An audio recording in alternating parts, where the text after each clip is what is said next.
What does wealth mean to you? Does it mean freedom from ever worrying about money again? The ability to do things you want to do, when you want to do them? Being able to comfortably provide for your family and loved ones? Or the power to create a legacy of which you can always be proud? Now, let's join Tony at his Wealth Mastery Seminar. Well, we'll learn the secrets of the psychology of wealth, as well as tools to help you create the long-lasting financial freedom that you deserve.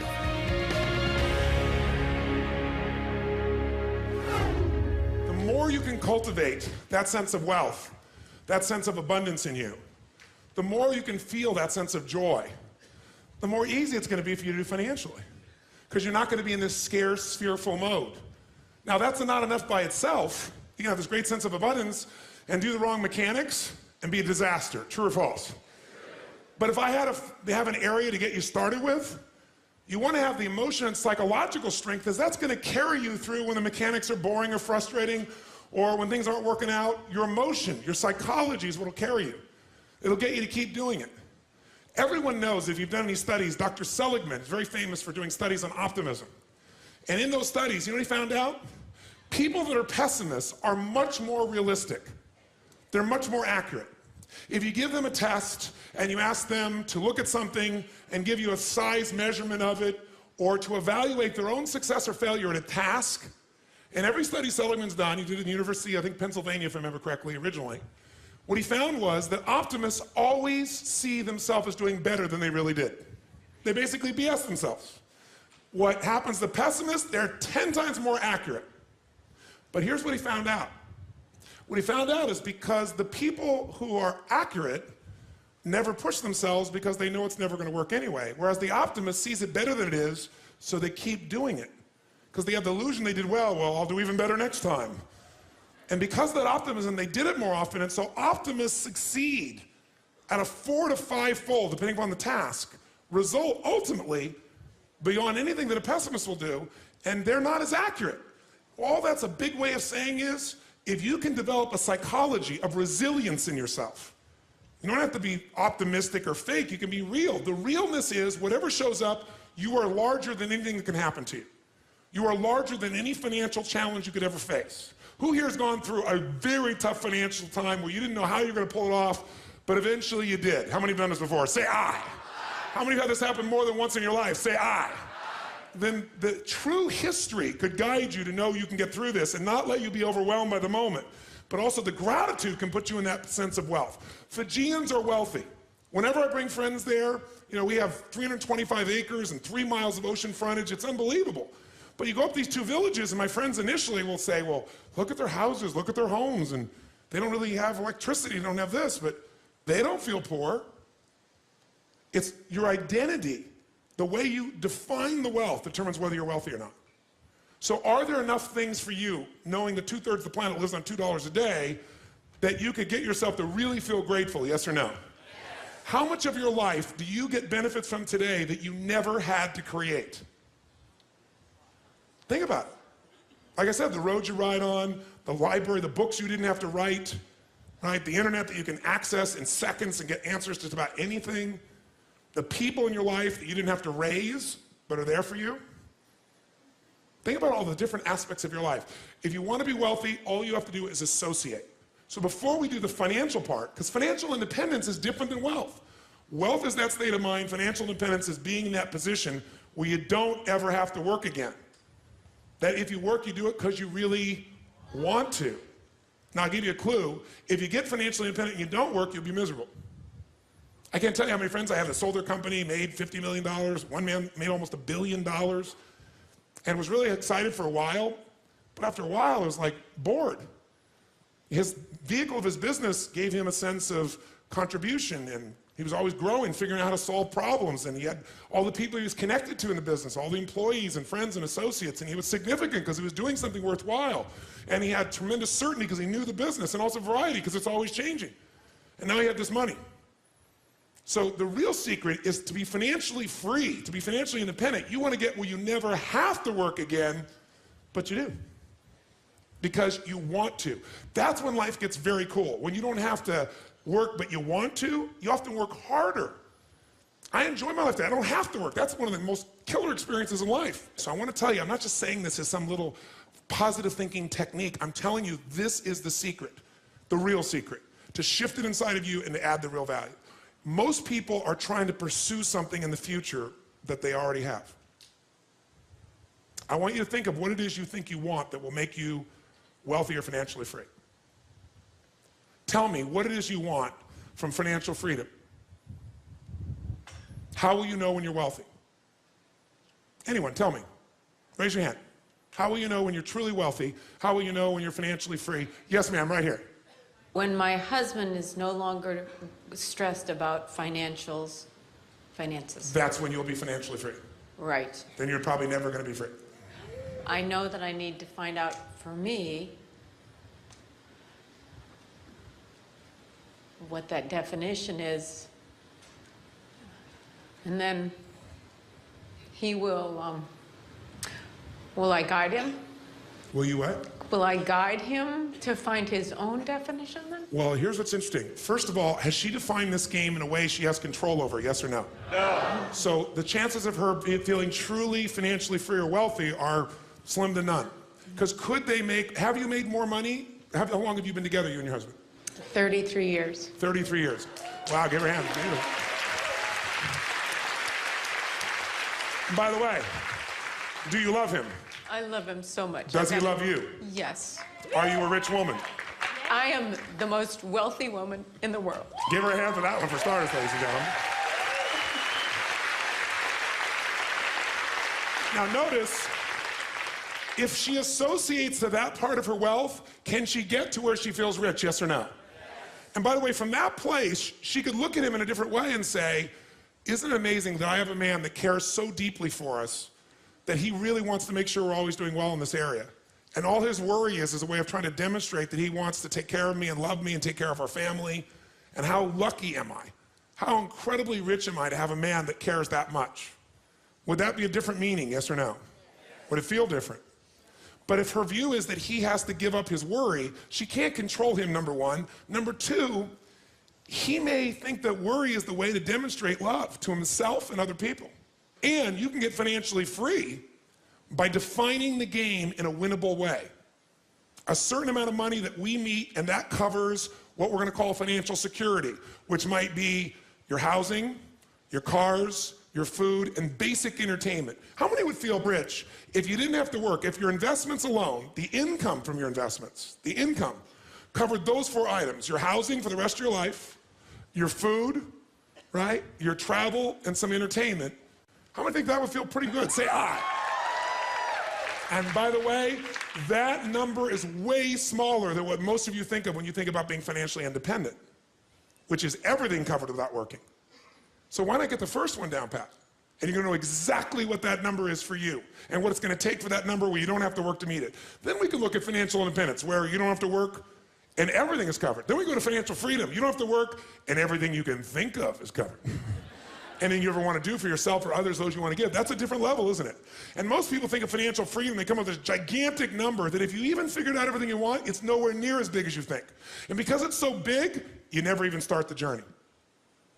And you don't think it's going to happen. So you talk about it, you hope you'll get some big hit sometime with your business or something, but you never get going. How many follow this? Say aye. So the first thing you got to do is shift from your wealth being to how he thinks and feels. And if you can do that, that might give him the space to be able to see you're happy. Does that make sense? Yes, Give her a big hand. Thank you very much. Somebody else. How do you know? How do you know when you're wealthy, when you're financially free? Somebody else. How about this lady right here, the blonde hair? Yes, ma'am. Give her a hand.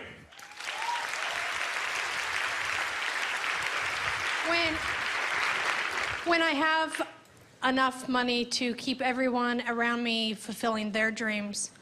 Okay, so when I have enough money to fulfill everyone's dreams around me, how many have learned that whenever people meet a dream, they usually create a new one? So that means basically you better never stop anything. Yeah. Right? So you have to fill all of them. And why does it take that for you to be wealthy? I feel sometimes I hate to use the word luck, but I feel like I'm luckier than those around me. Okay. So guilt is part of your motivation? Yes. Okay. Well, that coming from guilt, that's an abundant place. So the truth is she can never be abundant because she has a belief system inside of her, which is a limitation, which says, if I have more than others, there's something wrong. And many people have a thing where I have to give it all away. And it's just not in their head. And that puts me in more stress, then I gotta figure out how to do it again. But the most powerful way we impact other people is we impact them by our example. So don't get me wrong, I mean, I think most of you know, I help feed millions of people each year. I do projects in Jerusalem, I do projects all over the world. I love what I get to do with my life. Big into contribution, gigantic. Not just with my words, with my time, not just my money, my time and energy. But I also have learned the balance I didn't know before, because I used to think I earned love by giving everything. Yes. And if I have to give you something for you to love me, then we just made a trade. That's not love, that's horse trading. Or there are more direct terms for what that could be called. What do you call a person that only loves you if you give them something, like money? Oh, how dare you say such a filthy word. But that's really what it is, isn't it? So if you were to make that shift, you could also say, if I try to make everybody else's dream happen, then I get the joy of it. Like, when I was a little kid and I had no money, whenever I went to lunch, I bought lunch for somebody, you know, I found a way, I had to, if we went to lunch, I didn't let anybody else buy it. Yeah. And I did that into my early 20s, because it was my way of feeling that I was a giver and not a taker, which made me feel good about myself, right? But I one time went to dinner with this very wealthy man, and he had 10 times more money, but I'm gonna make sure I paid for it. And I still have that basic nature, but here's the balance in me now. I don't have to. Because what happened was this guy grabbed my wrist, and he took the check from me, he said, are you gonna cheat me of the joy I'm gonna have of buying you lunch? He said, are you that selfish? And he got my full attention. So it's still, I don't think that pattern of being a giver is gonna leave in you, and I don't think it's a bad pattern. It's out of balance. So she can't be wealthy as long as it's a trade, right? If you're coming from abundance, not guilt, and you're saying, wow, I've got abundance, and there are people that I can help and make a difference here. Let me help this person, help that person, not because you have to, because you want to, then you're rich. Does that make sense? Yes. Give her a big hand. Thank you very much. How about this gentleman right here? Yes, sir. Right here. Yes, sir. Give him a hand. Give him a hand.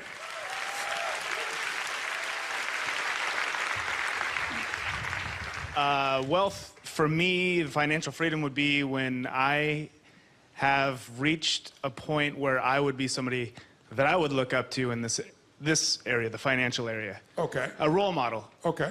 So I got a question for you. Are you right now a role model for somebody else?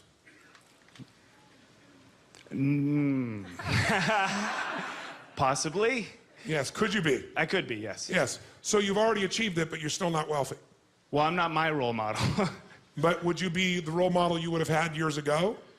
Would you be an example of what years ago you would hope for? Now you want even more.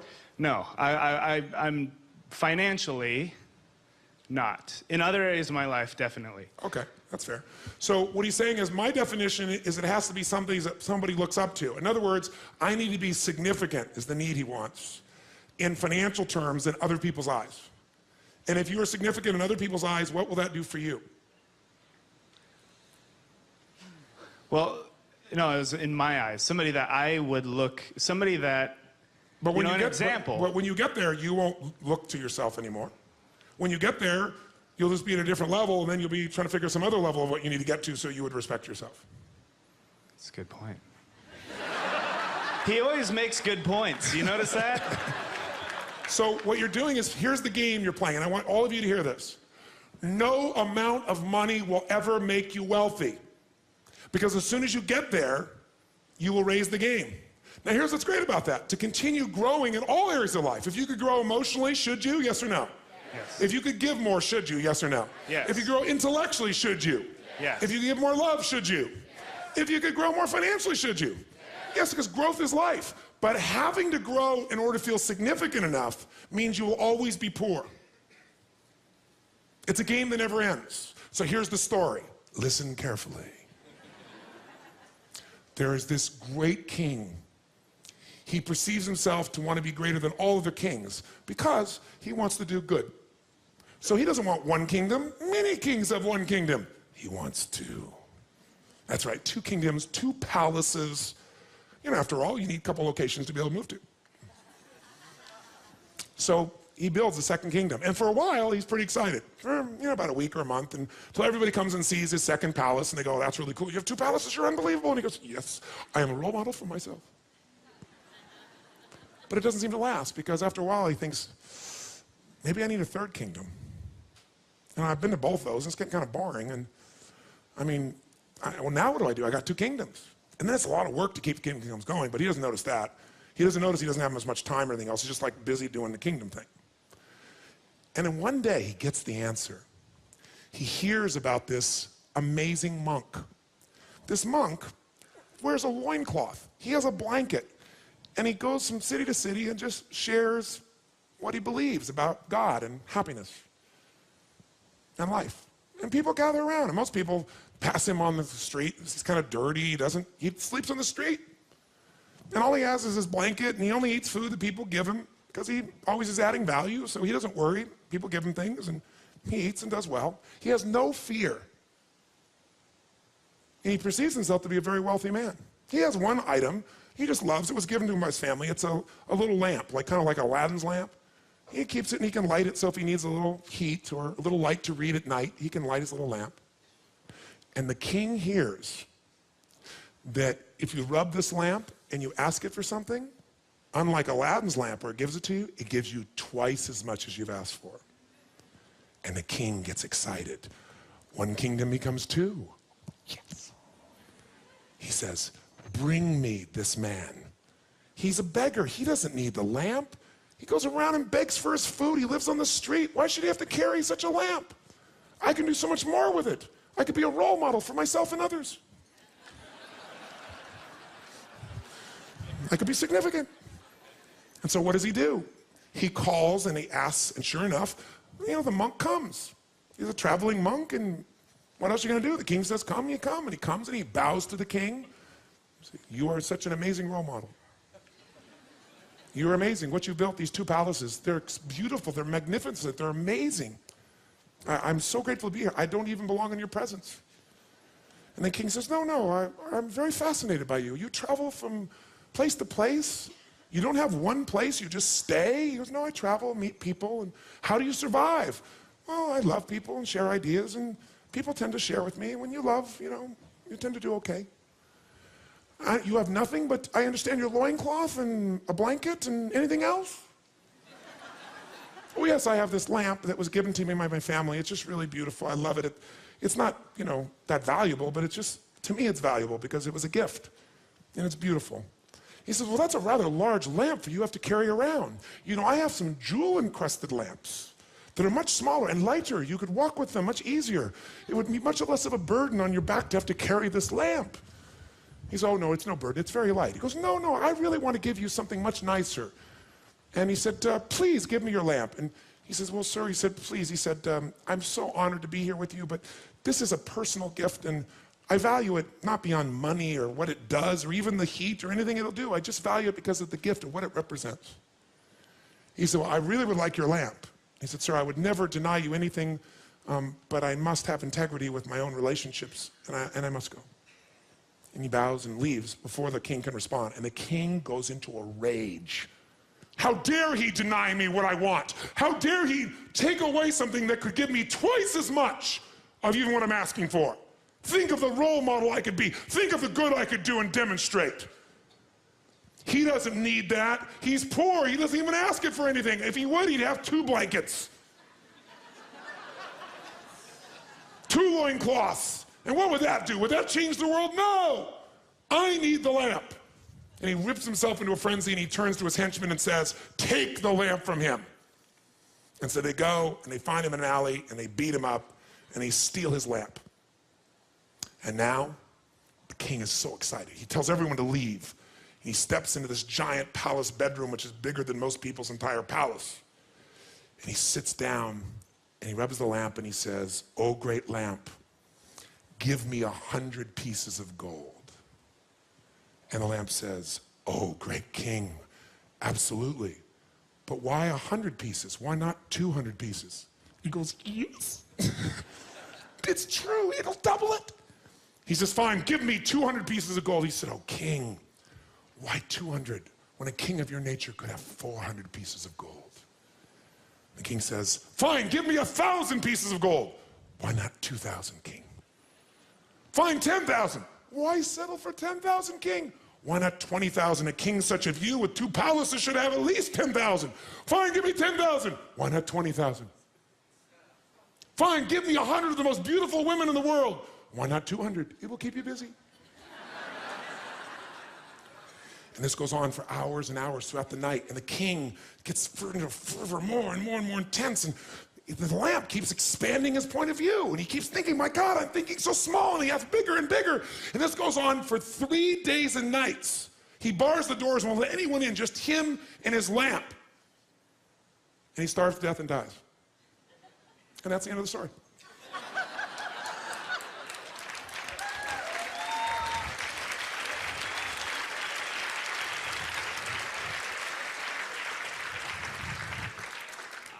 I guess, hello?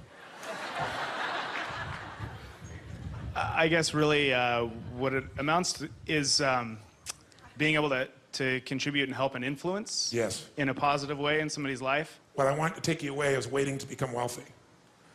Because are there people right now in this world, if I took you to Africa, if I took you to plenty of parts of this country, on the streets of many of these cities, if I took you down the street here to San Francisco in the Tenderloin District, or is there someone there that right now you could mentor and could change their life financially as well as emotionally, psychologically, and physically with what you already know beyond anything they could imagine? Yes or no? Yes. Then don't wait to be wealthy. Start rich and then get financially free as well. Give him a hand. Thank you. By the way, is this making sense to you? Do you see why I'm so intense about this? Because I don't want you to go through and get more money and have plenty of money and still not be happy, still not be fulfilled. Until you define the game in winnable ways, you never win. And you chase it, and you die chasing it.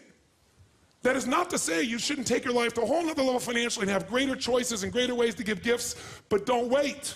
And if you don't wait, if you can own that you're already wealthy, I can promise you you'll get to a level of riches financially 10 times faster than with the identity you have of limitation. Does that make sense? That's the essence of what I'm talking about here. Let's talk about money now, not wealth. Do we agree? All those wealthy in this room right now, say aye. And if you really have done what we have, you're not just saying that as some verbalization, you can really feel it. You can feel abundant. You can feel wealthy. From that place, what does it take mechanically to get this thing called financial independence? And what is financial independence as opposed to wealth? Wealth is a product of the mind. Again, no amount of money you ever achieve will make you wealthy. Gratitude will, and living a life where you know you're contributing, adding value will. That's what's going to make you feel wealthy. Where you're a giver, not a taker. That doesn't mean you can't receive, but someone who's always looking at what am I getting out of every single thing they do is always poor, because they live in scarcity. But if you want to be financially independent, that's different. Financial independent means you never have to work again in order to live your life. That when you do work, you're doing it because you really want to, not because you have to. And how many are committed to not only being wealthy, but also financially independent? Say aye. How do we get there? Let me give you the lesson how to get there. It is so simple that when I tell you, you're going to go, well, thank you for the breakthrough thought. But even though you may know this intellectually, whether you're sophisticated or not, you probably know this. Focusing on this is the difference. Can you be a person who is honest in your values and not be honest in the moment? Yes or no? Can you be a loving person but not be loving in this moment? Yes or no? Why? Because whatever you focus on, where focus goes, energy flows. So I don't care how sophisticated you are or unsophisticated. If you put focus in what we're going to put in front of you right now, even if you knew it before, you may know it cognitively, but you haven't linked enough emotion to be doing it consistently. Or if you are and you're here, you obviously want to do it more and better. And what we're talking about right now is financial wealth, not just wealth as it sense, as an emotion, as a sense. If you want to be financially independent, the formula for financial independence is so simple. And you can't achieve financial abundance unless you really learn to apply this, not just in a concept in your head, but consistently in your life. And that formula is simple. Spend less than you what? You go, thank you for the breakthrough thought, Tony. But is this what most people do, yes or no? No. What do most people spend? More than they earn. There's no way around this. No matter how much money you have, if you spend more than you earn, you got a challenge. So there's no way to be financially free, financially independent without spending less than you earn. And what do you got to do with what you don't spend? You got to invest the difference. Because what I want to show you right now is how do you build what everybody should own. Every one of you should leave here with your own personal money machine. You want to create a money machine. A machine that while you're sleeping is making you money, right? So you're no longer trading the most valuable resource you have in life, your time, for money. You want to trade money for money. You want money to go to work. You want to put that money to work for you so while you're sleeping it's making a difference. You want to create a machine, and that machine you want to create is something that you want to be able to feed you at some stage where you don't have to work. That's what the money machine is. And so how do you do that? First step, spend less than you earn and invest the difference. Now question, how many of you currently are spending more than you earn? Be honest, raise your hand. How many are spending less than you earn? Raise your hand. Fantastic. Now, if you spend less than you earn but you don't invest it, you're not going to get much value. Now most of you say, well, I do invest a portion of that. So I might spend more, I do some new spending, but I do invest a portion of it. The second secret to this is you got to reinvest. How many of you have ever made a big hit in your investments and went, oh my God, that's so cool, and took the money and spent it on something? Raise your hand, say aye. Come on, say aye. I know you all, anybody who's invested has done this. If you got a big hit, you go, oh, this is it. Nothing wrong with that, but you got to make sure a significant amount of that, you reinvest your returns so you get compounded what? Compounded growth is the most basic principle in the world. We all know it intellectually. But are you emotionally associated enough that you're really utilizing it to its maximum capability? If you don't, you're not going to get financially free. You will never get financially independent by your earnings alone. Let me tell you something. There's 3 or 4 areas of your life you don't want to go to an expert. You don't want an expert to make the decision. An expert can coach you, but you better make the decision. One is how you raise your kids. I mean, if you're going to screw up, you should be the screw up, not somebody else in this area. Because at least if you screw up, you know you gave your all. And if you screw up, you'll learn from your screw up and you can still make a difference. But letting someone else tell you how to raise your children is insane, to think that they know more than you do with your own child, with the soul that you brought into this world. They can coach you, you can learn from them, but you got to make those decisions. What's another area like that? Your physical health. If you don't learn this area because you think it's too complex, I'm going to give this decision to somebody else, that somebody else may be totally sincere and sincerely wrong. I'm not lecturing you what to do. I'm just saying whatever you're going to do, inform yourself and make the decision. Because someone else making that decision, the consequences are too great for your children, for your health. And I'll tell you another area really important, your psychology. Having someone else give you a label, tell you what to do. Same thing with, you're going to end up with some challenge in your body, same thing. And the last area, the area I'm talking about here is money. Because what most people do is they go, I don't have time for this, I don't understand this, I need to go to an expert. Because I'm not here to sell you some financial investment or plan. Because if I did that, I'd have a self-interest in the process. That's not going to serve you. And that doesn't mean someone can't sell you something. It just means I'm coming here to advise you on how to make better decisions, not tell you should do this individual thing. Because what individually you need to do changes. And by the way, even if you have the best intent, can you be wrong, yes or no? So I'm not here as a registered investment advisor. I'm not here to sell you a stock or a bond. I'm here to teach you a way of evaluating so you can make better choices more of the time. Because when you get to the financial area, when you meet somebody, what's the old phrase? When a person with experience and knowledge meets a person with money, what happens? The person with the money ends up with experience, and the person with experience ends up with the money.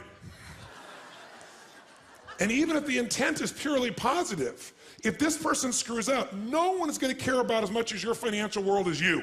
No one. No matter how much they care, no matter how much they're committed, because it's your life. And if they make a mistake and they're sincere, they get the learning, which will make them better in the future. But if you make the mistake and you have this concern, you can have the learning. And there's valuable in that. Every one of you in this room is going to lose money. Every one of you. There's no way. The person I work with, one of the top financial traders in the history of the world, top 10 in the history of the world, is not even right half the time. How could you make billions of dollars if you're not even right half the time? Not even 51% of the time. I'm going to show you in a few moments. It's known as asset allocation. It's the way you invest. It's what you do. That's what's going to shift this. So first step, spend less than you earn, invest the difference. Second step, reinvest it so you get compounded growth until you reach the home run, your money machine, until you reach a critical mass of capital, of investment capital. When you get to that critical mass, and what determines the critical mass is how much you need for the lifestyle that you want. Once you get to that critical mass, what it provides for you is what you're investing for. Who knows No matter what investment you're doing, what are you really investing for? Whether you're investing in cars, stocks, bonds, real estate, financial instruments, what are you investing for? You're not investing for returns. That illusion will keep you from getting to the end game. If you're wealthy, here's what makes you wealthy. Income, not assets. Assets you can buy, and assets change in value all the time. You need income. Some people are very wealthy on paper, but they have no liquid assets, and if something happens, they are in deep stuff. How many of you have ever been in this place, by the way? I'm curious.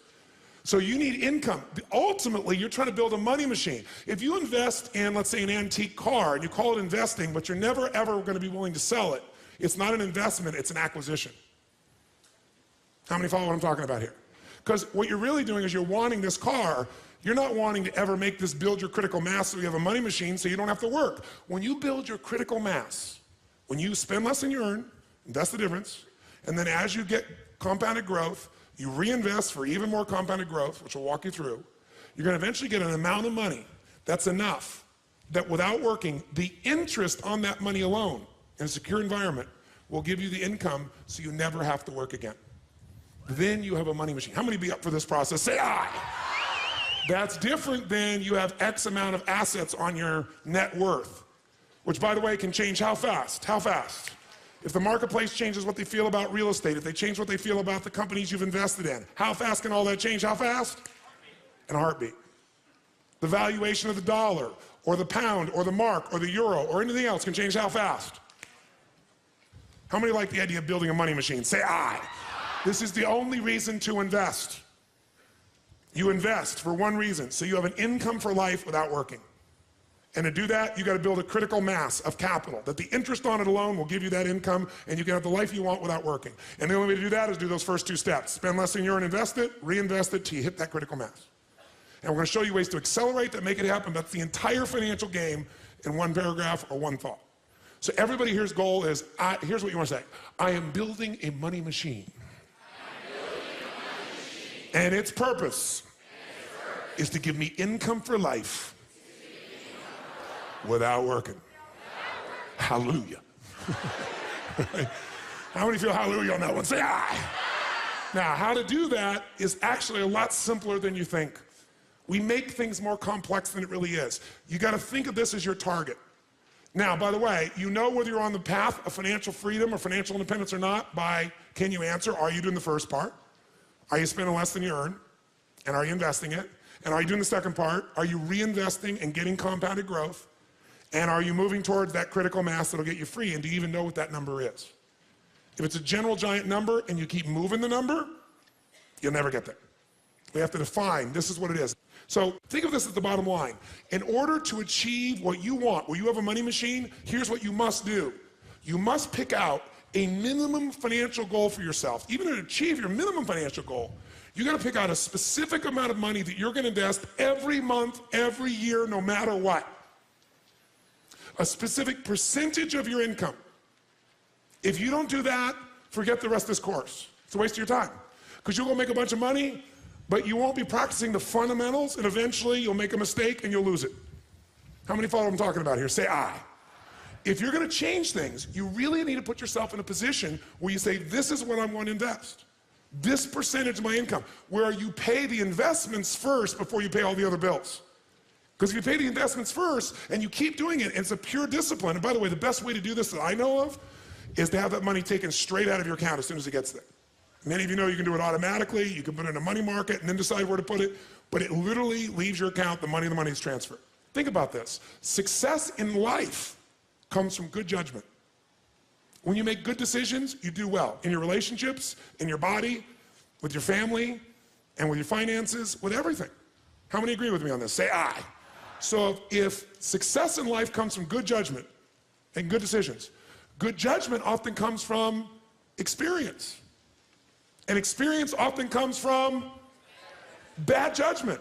The secret, that's why we come back to the 80% of psychology, is when you make the mistake and you go, oh my God, my numbers came down, I'm not making progress, instead of going, I can never get there, it's redoubling your efforts. And I'll give you, very often it helps to have a role model, as this man pointed. So I was with Michael Milken shortly after he got out of prison. Now, Michael Milken was the junk bond dealer who made billions of dollars for himself and other people during the 1980s. He funded Ted Turner, gave Ted Turner a start. You know, there were all kinds of companies in the 80s that really got their start, all primarily because of this man, Michael Milken. But he also did some things that put him in jail. By the way, in jail, how wealthy do you think he felt? Not very. Now, he was able to keep a significant amount of money. He paid fines, he gave up a period of his life, and he got out of jail, and then he developed something called cancer. So what good's the money? So he spent his life starting to figure out how to change, and even though he had a lot of money, he felt like he was starting over in terms of his identity, his respect in the community, the way people look at him. So he began to try to figure out how to do good works, but he was really feeling defeated till he met an interesting guy, a guy named Carl Eller. Because I asked him, at the point I was talking to Michael, later on, I had a lunch with him one time, and he actually wanted to have me put one of my companies into his group and get a piece of it. But the deal wasn't the right deal for me. And it was actually, looking back on it, it's been a long time now, it was the right choice not to do it, even though he was a very bright man. But he had the experience, and I had the company and the money.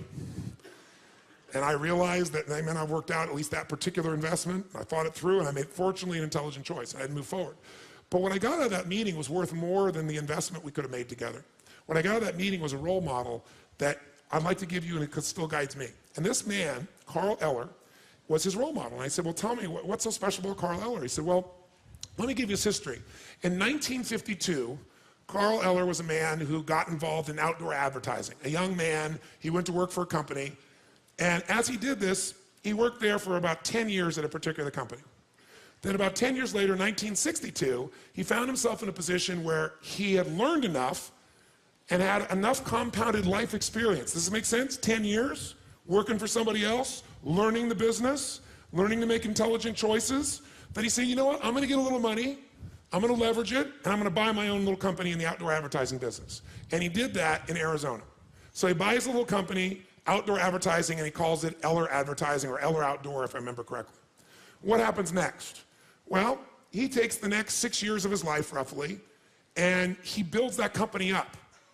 And about 6 years later, he builds it up enough that now, all of a sudden, he looks at his life and says, I can merge this and get more value. I can work with someone else. I can see what those guys did at the company I worked for. They didn't just do things, they merged with other companies.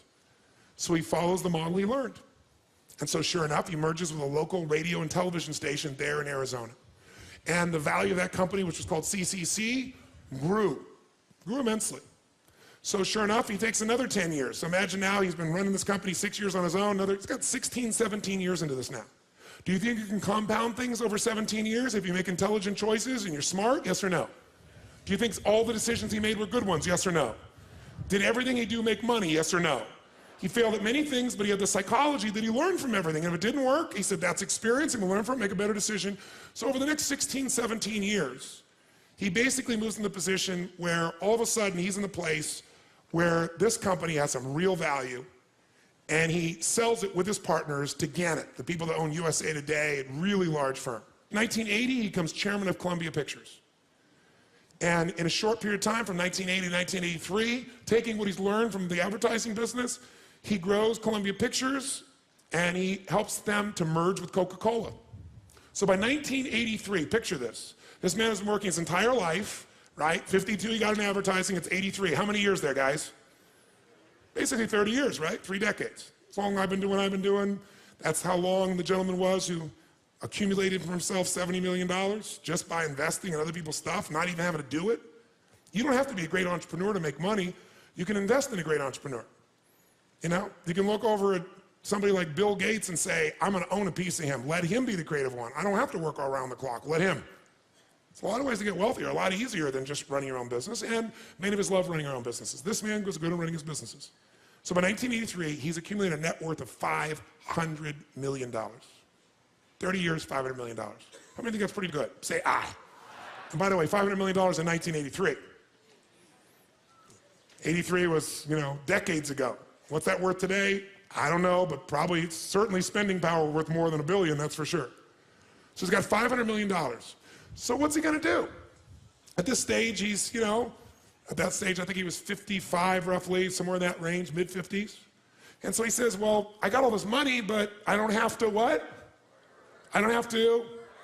And so he does them for a while, but it makes him crazy. It's like, I got to do something with my life. I have some meaning. You can only lie on so many beaches. You can only drink so many daiquiris. You know, I mean, I want to do something productive. So he comes up with this idea that he's going to take over a company called Circle K. Circle K is a company at that stage that's doing about $700 million in sales. He goes in and partners and he puts up a chunk of his money, in fact, virtually all of his money to make this deal happen. But he thinks, I'm going to turn this thing around. And guess what? He does. He turns Circle K in roughly 5 or 6 years into the second largest convenience store in the world behind 7-Eleven. Second largest in the world. It's got like 4,500 stores in the United States, about 1,500 overseas in like 100 countries, just an amazing growth record. He takes the company from 700 million in gross sales to over 3.5 billion in gross sales in that short period of time. So now we're really looking really good, wouldn't you say? We're in the early 1990s now, right? He's done this for 6 or 7 years. He's built this incredible piece, and in 2 years, the entire company reverses its fortunes and goes bankrupt, and he loses $500 million, everything he's accumulated in 37 years. And he's 62 years old. And he has nothing. He not only has nothing, he owes $100 million at 62. He went from up 500 million to down 100 million. How many of you ever have thought you were in bad financial trouble and it wasn't that bad? Say aye. So you thought, oh, I lost my job, or I lost my income, or my investment went terrible, or the house I bought was not worth as much, or I bought the stock and I lost it, or, you know, I went through a divorce and it was terrible and I lost that. Trust me, this makes anything anybody in this room's ever experienced look like nothing. Now, what do you do when you're 62 years old, you work for roughly almost 40 years of your life, you're up 500 million, everybody respects you, your name is well known, and now you're a total failure or you own $100 million. 99.9% of the planet would go bankrupt, obviously. But he decided there was still time. What was that? Mechanics or psychology, my friends? What did I tell you? 80% of financial freedom, financial independence, and all of wealth is 20% is.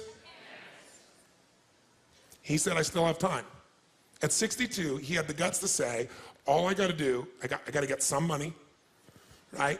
I got time, I got to get into compounding again, and I got to make better choices, which at this stage will not be difficult.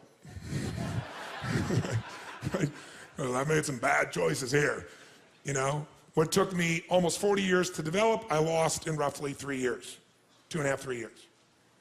But if I could lose in 2.5, 3 years, I didn't lose the 38 years or 39 years or 37 years or 40 years of what I learned, who I am. So he didn't say, I'm starting over. That was the difference in his psychology. He said, I'm going back to what I know. And at 63, he went back to Phoenix, Arizona, and leveraged everything he could possibly get a hold of and got people to invest, and he bought a small outdoor advertising company. And started over, but he didn't call it that. He said, I'm going back to what I know, where I can make more intelligent choices. And so what happens? In less than 5 years, he builds that little company up, and he compounds it in 25 cities, and he builds himself to where, at the age of 68 years old, 4.5 years later, actually almost 69 at that stage, if I remember correctly, he now is a billionaire again. He sold his company to, what was the company's name? Clear Channel. He sold his company to Clear Channel and became a billionaire in less than 5 years. He was never a billionaire after 40 years. Now, this would be a lesson in one thing, mechanics or psychology. Which one? Psychology. But it's also a lesson in the next most important mechanic you better know. Because everybody's going to make some bad choices, and some of them could cost you seemingly everything. Or you may even make a conscious choice. You're going to change something, and you know, making a change in a relationship can cost you much more than half of what you have, depending on how your life is structured financially. But it may be worth it. How do you not be destroyed by that? You got to have psychology, but you also want to avoid it. If he was going to be here today, and you're going to ask him, besides your psychology, what was the biggest mistake you made? Your psychology made you well, but what was the biggest mistake you'd make? He would say one thing to you, and I want you to hear it now, and every one of you have heard this, but you may have heard it cognitively, you may even understand it intellectually, but you don't associate enough emotion to it because you're not maximizing it. My guess is if you're in this room. You could do more. How many agree you could do more in just about anything that matters? Say aye. And that's called asset allocation. He said, The mistake he made was asset allocation. I'm going to show you this now. This is not sexy. This is not completely new for someone sophisticated, but you better make it new for yourself right now. When you're green, you grow. When you're ripe, you rot. You got to get green back on asset allocation. Because what happens is you get to be a sophisticated investor is you tend to look at where can I put my money where I get the largest what? Say it again, what? And that's the biggest mistake you're going to make in your life. It's counterintuitive, but asset allocation is the single most important decision you're going to make in your financial future. You screw this up, you can do everything else I said well and end up empty financially. Not unwealthy if you stay associated to your psychological strength, but you certainly are not going to be financially free. And this is the mistake he made, asset allocation. What does it mean? It means every person in this room is going to make the wrong decisions financially at times. You're going to get the best advice, you're going to study the past, the history shows that the market is going like this, or the real estate market is going like this, or gold is going like this, or something is going like this. It keeps growing and growing, and you feel like you're missing out if you don't get in. How many felt that recently in some financial valuation of something? Say aye. And so sure enough, you get this piece in you and the fear starts to happen, you don't want to miss out, and everybody's telling you it's the right thing, and it looks like the right thing, and everything should be the right thing, and your timing is wrong. Can you do the right thing at the wrong time, yes or no? Let me tell you another secret to life. If you do the right thing at the wrong time, you get pain.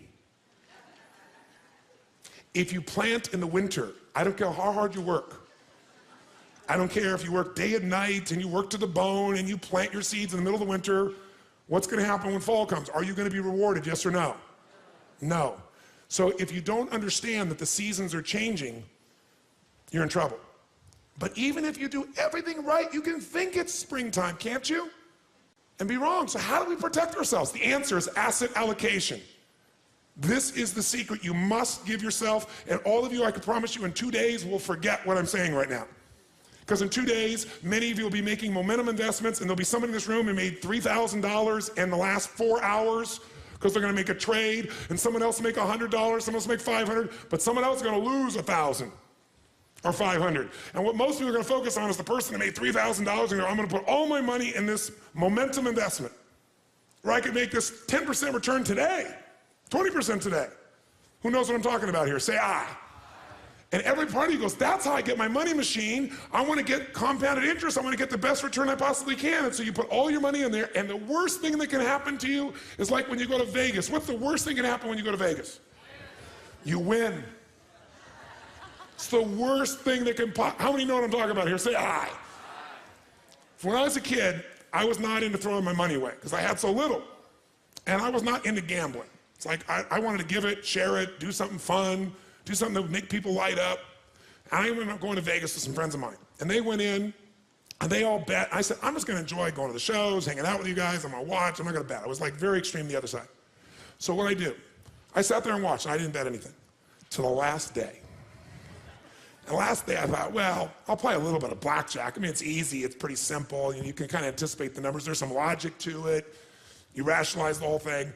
And I played blackjack, and I won $1,800 when that was like, I started out with $300. That'll give you a perspective.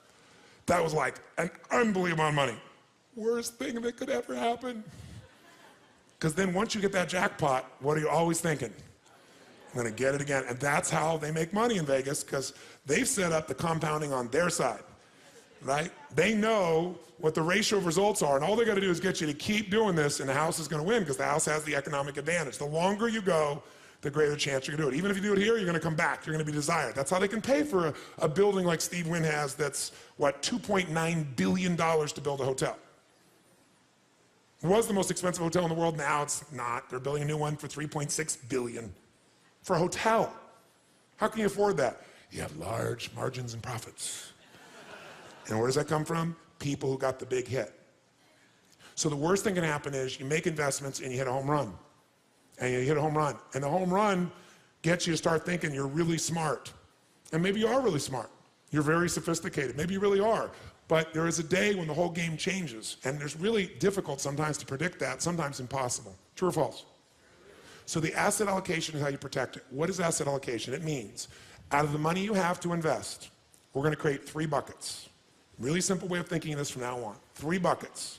And these 3 buckets are going to help you to understand whatever amount of money you're going to invest each year, where you're going to put it. So for example, if you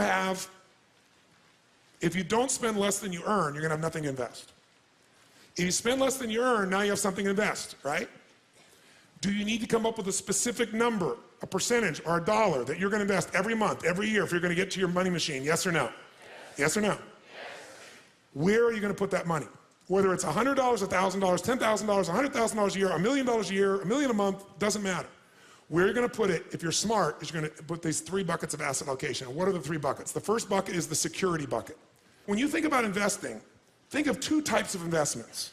There are fixed income investments, and most of you are clear what this means. What does it mean when it's a fixed income investment? Who knows? What does that mean?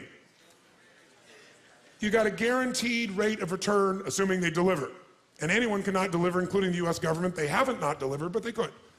Is there risk in any investment? Yes or no? So just ratios of risk. And as we know, no risk, no reward. So if you don't invest, you're going to lose if you invest at times. But if you don't invest, you've already lost and you can never win, never have a money machine, never be financially free. So fixed income investments, the types of investments you're going to make where there's a guaranteed return. A bond.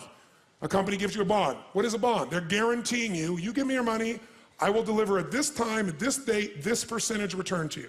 So it's fairly what? Secure. Less what? Risky. We all understand this. The second type of investment that you can make, and helps you understand what you're going to do, is something that's going to be growth-driven. And growth investments are investments where you probably have a much greater potential for growth, which means you get a greater return if you're successful. But if you're not successful, do you have a guaranteed rate of return, yes or no? No, so in a growth investment, you have the potential of greater return, but also greater loss. There is no guarantee in a growth investment.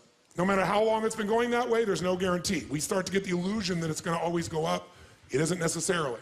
So where do you put your money if you think of things that are more secure versus not? The security bucket is where you want to put investments that are secure by their nature. Because they're secure, is this going to give you a huge compounded return per year, yes or no? But can it give you a huge compounded return even if the number is small if you do it long enough, yes or no? So what we want to do is your first investments have to be in your security bucket, and everybody wants to do the opposite. Because why would you want to go put some money in something you're getting 5%, 6%, 7%, maybe 8% on, when you could go do something else that you believe you can make 20% on? Because the 5, 6, 7% is totally guaranteed by that promise, by that government, by that company, by whatever the situation may be. And if you screw up in your growth investments, you've got how much? 0. What did this man Eller do? He put everything in his growth bucket. How many follow what I'm talking about right now? He went, why would I put money in my security bucket? I got $500 million. I can do all these different things. If I put all of it here, I can leverage up and make, his goal was to make $1 billion, right? Instead of losing $500 million and being $100 million in debt, he ended up losing $600 million total. But he thought, if I put it in there, I don't need to put things in my security bucket. Now you might say, well, it all worked out well for him. How many Ellers are there in the world? Most people, when they face financial, what looks like ruin, they say it's over. I can't start over again at 40 or 50 or 60, much less 63. Very few people will do that. And even if he did, he also had to make some good choices and probably got a little bit of luck. And you get really lucky when you work for 50 years, your guts out, right? And you won't give up, and you'll persist, and you have this incredible psychology, and you figure out how to add value. But most people wouldn't recover from that. If there's anything he'd do, he'd have been worth billions of dollars and wouldn't have had all that stress if all he'd done is put a percentage in a security bucket. The question then becomes, what percentage you put in your security bucket, what goes in there? Well, here's some things that go in there. If you don't have at least 2 to 6 months worth of cash that covers your overhead, you're in deep trouble. And today, it's amazing. People with enormous incomes spend most of it. They don't have 6 months worth of cash on the side. And if something happened where they lost their job, or something happened where the economy got hit, or a terrorist attack occurred, and everything got locked up, they'd be in deep doo-doo. How many know what I'm talking about here? Say aye. The first step to getting financially secure, not financially independent, is to make sure you got enough cash that if something happens, you can go for 6 months. You got the freedom. Now, who here already has this set aside for your life? Raise your hand. Fantastic. Give these people a hand, by the way, big hand for that. Oh, come on, give them a big hand. You're like, yeah, easy for you, you brat. This has got to be a basic financial goal. Now, nobody wants to do that because it's not sexy. And you're saying, I could be using that money for compounded growth, Tony. Yes, and you could not be compounding, you could lose, and then you're starting with nothing. How many follow me on this? Say aye. How much of that should go in there? 2 to 6 months, a year? Depends on your psychology. But whatever's gonna make you feel secure, it's individual for every person. I'm not gonna tell you you should put 6 months in, maybe 2 months is fine for you. Maybe for some of you, you want a year in there, right? It's different for everybody. This is where you gotta start to know the truth of who you are, not what you project. And some people are more certainty driven, more security driven than other people.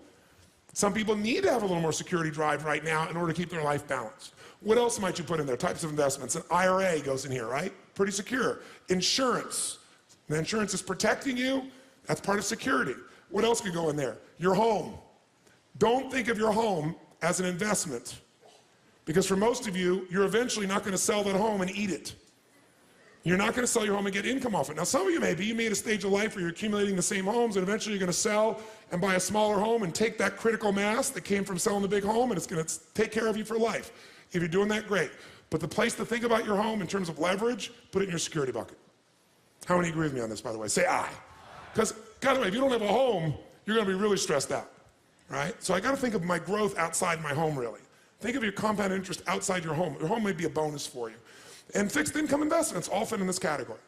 Now, what's the second bucket? Second bucket is growth. 2 ways you're going to learn about growth. The buy and hold strategy, which is the strategy of an owner. And by the way, that buying and holding, that is less risky to some extent than momentum because of the timing. But it can be just as risky. What is momentum trading? That's when you're no longer an owner, you're a trader. A financial trader, everybody's a financial trader. Most of you trading time for your money. Here you're trading money for money. Here what you're looking at is you're seeing movement in prices that may or may not have anything to do with value. Can a price change just based on perception of a company, yes or no? Can perception change the price or the value of real estate, yes or no? A little or completely? But very often, there's a fluctuation that can come from an event, from a perception, and what a momentum player is doing is they're playing for the short term usually. They're in and out when that fluctuation happens. They're betting on the up or the down, because as momentum players, I want you to understand something. Everything we're going to teach you will work in a bull market or a bear market. It would be irresponsible to teach you a set of principles that are based on a market only being bull, because right now in the country you live in, it's a bull market in real estate or stocks or gold or silver or whatever it is. That's irresponsible. You want to be able to make money no matter what happens in the market. How many excited about this, by the way? Say aye. But even if you get brilliant, even if you do it, can your timing be wrong? Yes or no? Yes. Can you be totally smart and make the wrong decision? Yes or no? So what is going to protect you so you milk your money machine no matter what, and when it's time and you don't want to work, you're going to get there? What bucket's going to protect you? It grows slowly, and it grows like the grass. So how much should we put in our security? And by the way, you say, well, what's the third bucket, Tony? Well, there's the security bucket where we put our money first. Second bucket, growth bucket, we put our money second, and we put a percentage in there all the time. Third bucket is the dream bucket. The dream bucket is you want to travel around the world. The dream bucket is you, depending upon the size of how you think or what you're doing or your economics, you want to own a condominium in Aspen. And if Aspen seems insane at $2,000 a square foot, then you might say, I want one in Mammoth, or I want one in Chile, I want someplace else. Many times you get the same thing or better quality just by changing location because of perception. And it isn't any better or worse. You're trying to get financially free and real critical mass so that you can live forever in your own home in Los Angeles, or you move to Portland, Oregon. Portland, Oregon's greener, richer, probably not going to be the first place bombed in a terrorist attack, right? Could you have as good or greater quality of life for a third or fourth the price, yes or no? So sometimes you can get to your goal quicker just by changing locations, changing your perception of where you need to be, breaking your own pattern, okay? So security bucket gets full, growth bucket, but what's the dream bucket? The dream bucket might be a second home, it might be the boat, it might be a trip, it might be owning a basketball team, owning an island, depends on the size of what it is you want to do. And by the way, bigger isn't better. The more you have to feel financially free, the more stress you're going to have. How many follow this? It's the opposite of what you think.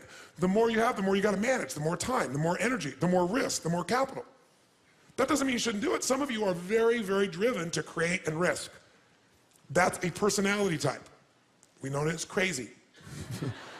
I happen to be one of those types to some extent. But even a crazy person's got to make sure their security's there, or their craziness at one point will bite them. How many follow? If you can get financially free for less, do it. Be wealthy now and get financially free quicker. And then lock in, you won. And then keep that stuff in your security bucket. And if you want to play a bigger game now, you've already won, and everything you're playing now, that's where the house is money. You can go for something bigger, and if it doesn't work out, you're still handled. Your security, what you're here for, is totally free. How many follow what I'm talking about here? Say aye. Now, how do we decide to fill these up? Well, your stage of life plays a role. So in your security area, if you're really getting started here and you don't have the security there, if you're really conservative, you probably need to put 40% of your investment capital there. 40%, so you're totally protected. If you're more aggressive, maybe 30%. By the way, which one of these three buckets do most people try to fill first? 1, 2, or 3? 3. And how do they do it?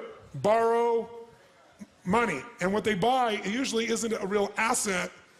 It breaks down in value. The car, the secondary home in an environment that the market changed, whatever it is. They don't usually make money on it long term. They usually lose money. And then they have no financial freedom. So they got to go work. I'm wealthy, I'm happy, I have love, I have all these things. Nothing wrong with that, but why not have both? What do you think the second one is to be filled for most people? What's the second one? Quick. Growth. They go for growth, because why? I want a bigger what? Return. But a bigger return potential brings with it greater what? Risk. You absolutely want to fill your growth bucket, just make your security bucket the first one, because it's the one you want to fill least, and it's the one that'll protect you. You want to learn from Carl. You don't want to wake up and say, I'm starting over. You don't want to have to use that psychology. Great if you could, but use that along the way when you make mistakes, not when you lose everything. That's what Carl will tell you. If Carl was here to support you right now, he would say to you, listen to this man. Listen to him. I know it's boring sounding right now. I know it's not exciting, but this is your life. Spend less than you earn. Invest the difference. Reinvest for compounded interest, but do it in these three buckets and do it in the first two first. Here's how I do it. Pick your percentage. Don't vary when you get a better opportunity. So if you're going to invest $1,000 a month, $10,000 a year, what are you going to do with it? You're going to say 4 of that's going to my security bucket, 6 of that's going to my growth. And after the next few days, you're going to decide how much of that's buy and hold, how much of that is momentum, where you're going to put that. Is it going to be in real estate buy and hold? Is that going to be in companies? You're going to break it up. But you keep the percentage, because otherwise someone will offer you a deal. And when that deal comes up and you see the opportunity, what are you going to say? I need to get more, so I'm going to take from my security bucket and do it, and that's when you get bit.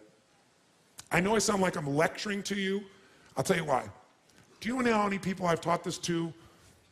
The millions of people over the years that I've shared this with. And you know how few people really hear me? They hear me right now. But the minute their greed gets hit, the minute they go, oh my God, I got this giant return, they douse this. So if this feels heavy, that's okay with me. If this doesn't feel sexy, that's okay with me. But remember what I'm telling you. What is the secret long term? What's the most important decision you're going to make in your investment life? Say it again, So right now, so this goes from conversation to reality, I want to ask you this. What percentage of your current investments are in completely secure environments? If the answer is 0, this is the first thing you got to do. You can still do great opportunities, but that percentage has got to start building security first, a percentage of it. And again, that number depends on your risk tolerance, and it depends, secondly, on where you are in stage of life. If you're older, do you need to put more in security or less? Which one? Quick. More, because you have less time to make up for a mistake. If you're younger, you can put a little less, but don't put nothing. And if you become more wealthy, you know what's interesting? The richer you think and feel, the more abundant you seem to become, because that feeling starts to affect the way you make decisions. They're not made from fear, they're made from gratitude. And when you operate from gratitude, and you're coming from a generous place within yourself and other people, it attracts a different experience. You know what's crazy in my life today?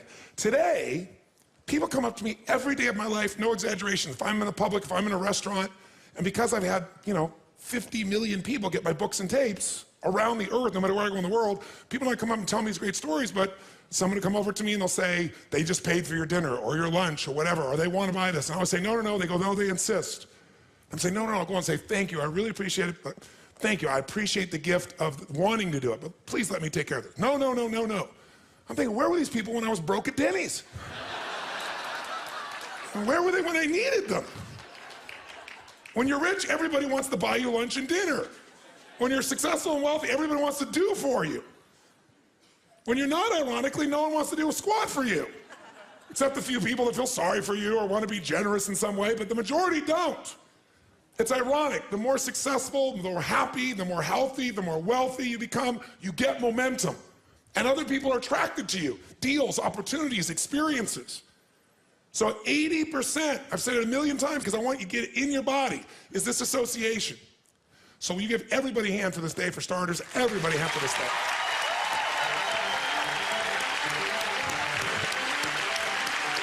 Amazing. Now that you have learned what it takes to create long-term financial success, take 5 minutes to think about how you can build your own money machine. 1. Are you spending less than you earn and then investing the difference? What are 2 to 3 actions you can take to save more so you can in turn invest more? Could you cut back on going out to eat, cooking more dinner at home, or bringing your lunch to work? Renegotiate costly plans such as for your cell phone or cable? Or meet with a tax advisor. Are you taking advantage of all the opportunities available to you in your tax bracket? 2. What is the ideal asset allocation for you? How would you allocate the extra money saved within your 3 buckets: security, growth, and dream? Why is this the right choice for you?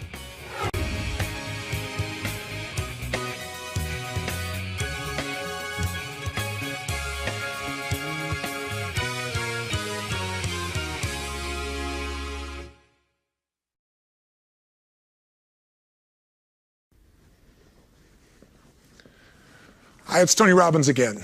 Welcome to session number 3. What are the only 3 ways to grow your business? The way to create geometric growth. Listen, we've talked a little bit about philosophy and strategy of changing your state and getting peak performance and how to maximize resources now. But if we're going to go beyond the leadership to the mechanics now, we all need a plan. In fact, if you work with one of our coaches, they'll tell you that trying to have a business plan, like a 5-year business plan today, is a joke. What we really need more of is a map, because the world is changing so rapidly right now. The economy, technology, change happens more rapidly than any time in history. All of the information that we've ever accumulated in the history of mankind over thousands of years now gets doubled about every 3 years, and it's happening faster and faster. So today, to think I know what's going to be like 5 years from now is ridiculous.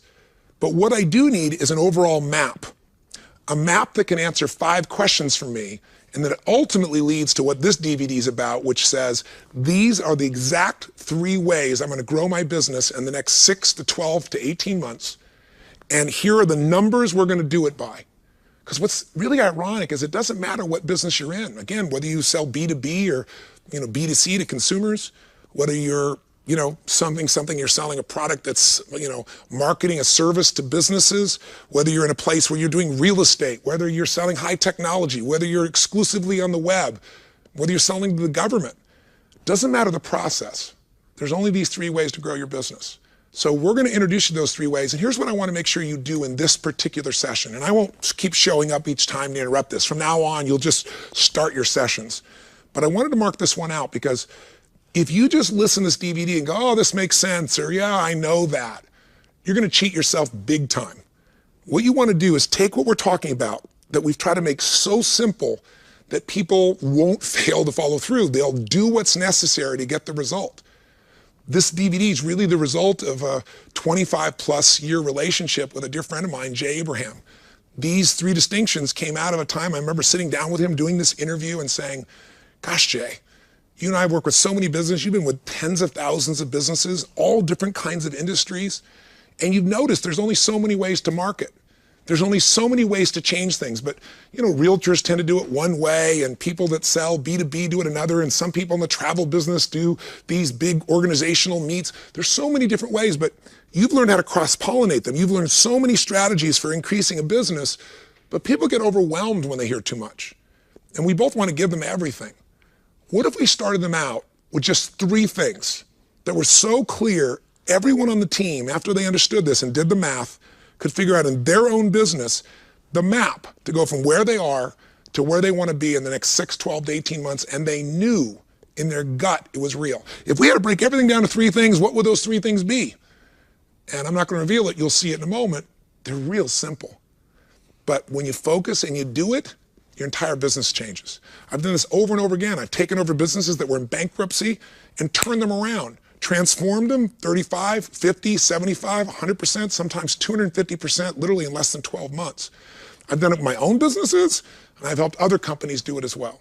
So I want you to really do this. And if you want to go deeper, again, your coach can walk this through with you afterwards, but don't leave this DVD. When it's done, do the homework. Sit, write down with your team, calculate the numbers, get the answers that you need, and most importantly, write down why. Why are we going to do this no matter what? Remember, reasons come first, answers come second.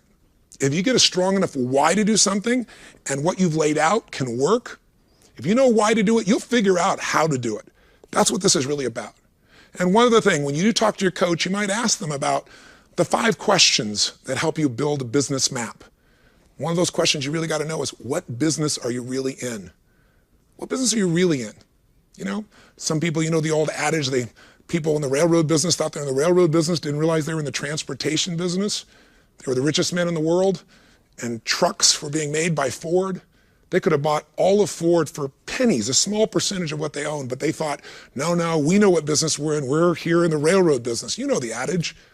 And they're no longer around. Those guys went from the richest in the world to some of the poorest in the world because the game changed. Today, the game changes a lot. So you got to keep asking yourself, what business am I really in? What do I really need to do for my customers? Second question, why am I in business? If you have a business map, you got to have the reasons that are going to keep pushing you. Why am I in business? Why did I get in business originally? A lot of people tell me, you know, new business owners will say, and you know, I got into business so that I could have more free time. Good, that's like saying I'd like to have a child so I can have more free time. Why did you get in business originally? Why are you in this business today? You got to have the reasons that are going to make you succeed and follow through. And also, where's the gap between where you are and where you want to be? Why do you want to be here? Where's the gap? How are you going to close that gap? Third question our coaches will walk you through is the question, and by the way, you might want to do this even before we start if you want, and that is, who am I really in this business? There's 3 kinds of people. There's the person who is the incredibly talented, gifted artist. Somebody who has a special skill. That's what starts most businesses. They were this incredible genius in software, and they thought, why should I work for this company? I'm going to start this thing myself. But what they love to do most is create software. They don't manage people very well, and they don't manage the risks very well that an entrepreneur takes. They just keep wanting to do that, making that product. And if that's your skill, you want to make sure you spend more time doing that, and you get some good managers, and you get a great entrepreneur as a partner. Are you the kind of person who really loves to manage people and processes? If that skill, every business needs you. But you got to own that skill and make sure you spend most of your time effectively managing, not trying to do things that really, you're not the artist. You're not the skilled one in that area. It's not your total talent. Your talent is the people and process management. Are you the entrepreneur? Are you the person who wants to take big risks and you're willing to put yourself on the line, your money, your time, your energy? You're constantly figuring out how to expand this and shape it. Every business needs people that are great artists, great talents, great skilled individuals. We need people that are great managers, and we need great entrepreneurs. It might be important for you as you work with your coach, as you create kind of your business map to go, what business are we in today? What business do we need to be in? Why did we get in this business originally? Why are we in it now? Where's the gap? Who are we? Who are the best artists, talents, people with gifts? I mean, Kobe Bryant has an unbelievable gift. He makes, what, $27 million a year? The manager that everybody wants to be makes about $7 million a year. You know, the entrepreneur lost money with the Lakers last year. So some people think being the entrepreneur is always the answer. Figure out who you are and how to spend more time with that. That's what our coaches can help you with as well. Fourthly, figure out where you are. Where you are means, where are you in your own life cycle? We all have seasons. A springtime of our life, our youth, we just got so much energy, you can just burn it, you don't have to think about it. A summertime where we start to figure out how to apply ourselves, maybe in our 30s to our 40s. Maybe a fall, an autumn where we're in our 40s or 50s, maybe early 60s, and we're in our power. You've worked hard in the springtime, and you worked hard through the summer, and you've mastered so much, so you really now in that place where you're starting to reap rewards from all those years of commitment. Or maybe you're in winter. Maybe you're post 60s or 70s or 80s, and you're now the elder of the tribe. you're a person who has value that you want to give. You want to mentor people. The reason I say that is you're going to look at your business or your management or the way you run in this business differently in your 20s than your 30s, than your 40s, than your 50s, than your 60s or 70s. Does it make sense? Right now, I'm just kind of planting some seeds before you start this process of your plan to remember that it's great to have your plan, but how you're going to apply it is based on what business you're really in and what business you should be in. It's based on why you're in it. That's going to get you to follow through and drive and knowing where the gaps are you want to close. It's based on who you are. Are you that person that creates the product? Are you that person that manages the processes? Are you that entrepreneur? And it's for where you are. You know, where are you right now as a business? Are you brand new? You know, a little toddler just getting going? Are you a teenager? The company's growing like crazy, really fast? Are you a young adult where you're starting to say, okay, we got to do fewer things but do them better when you put systems in place? Are you in a position where now you're in prime? The business has systems and we're growing our sales and our profits. Are you a company that's aging? Again, these are things that our coaches can go over with you that I want to plant the seed with you on, because if a company is just starting to grow, you got to manage it differently than if the company is mature or aging, if that makes sense. If the company's brand new, you got to do things very differently. Where are you? Where are you in your own life cycle? Where are you in the business life cycle? This is what we teach in our business mastery programs as well. We take 4 or 5 hours on this. In fact, most people say that understanding their business map, understanding where they are in the business life cycle, knowing they have to do different things each time, we ask people to put a value on it. We've never had anybody say that that day was less than $1 million. So if you can come to Business Mastery, we'd love to have you, or get with your coach and let them start to explain to you how to decide when to do what based on where you are. Where's your industry? You know, one of the companies that I have was in the television business, in the infomercial business. We started out that business, to give you a sense, when it was fairly new. I was one of the first companies in that area. And we grew with my partners at Guthrie Ranker Corporation. And we expanded. And that industry grew, and we were the top of it, and we did incredibly well. And I still have some infomercials. I still have them. They're quite successful. But the industry is aging. I could be in my prime. My product could be in its prime. But now, very few people watch an infomercial. When we started out, there were 35 or 50 channels. Now there's 500 channels and nobody watches them, right? We all get it off Apple TV, or you get it off your DVD or DVR, I should say. You know, and most people aren't watching television. They flip through the commercials. They skip through that area. It's hard to be ubiquitous when there's 500 choices and very few people even looking at all 500 choices. So now, even if we maximize our business, we have to know the season. What stage? Where is the industry? Which means you want to get out of that and get into how you utilize the internet as an example, which is part of this program, by the way. So think about where you are in your life, where you are in your company, where you are in the life cycle of your industry, and maybe take a look at where we are in the life cycle of even the economy. You know, there's winters when things are a little tougher. You have to do things differently than springtime when everybody just has total optimism and they go. Again, I'm telling you this because your coach can walk you through it. And when you're thinking about your business and you want a business map, these are some of the questions. And finally, the fifth question is, what's next? Once you know what business you're really in, once you know what business you need to be in, once you know why you're in business number 2 and why you were in it originally, why you're in it now, what's going to drive you and where the gaps are, once you know who you are, and you make sure you get the right talented people and the right managers and the right entrepreneurs working together with the same goals. Once you know where you are, so you can maximize wherever you are in your life, in your company, in your industry, in the economy, then you start to know where to go next. Now that seems like a lot to put in front of you, but I just want to plant the seed. So if you wanted to before you began, you could answer these 5 questions, and there's a little worksheet in front of you. But if you want to forget all that, if you say, Tony, I don't want a map. I just want a real clean 3-step process that we create that's based on real numbers, that's going to grow our business by 1/3 in the next 6, 12, 18 months, or 250%. That's what you're going to get in this next DVD.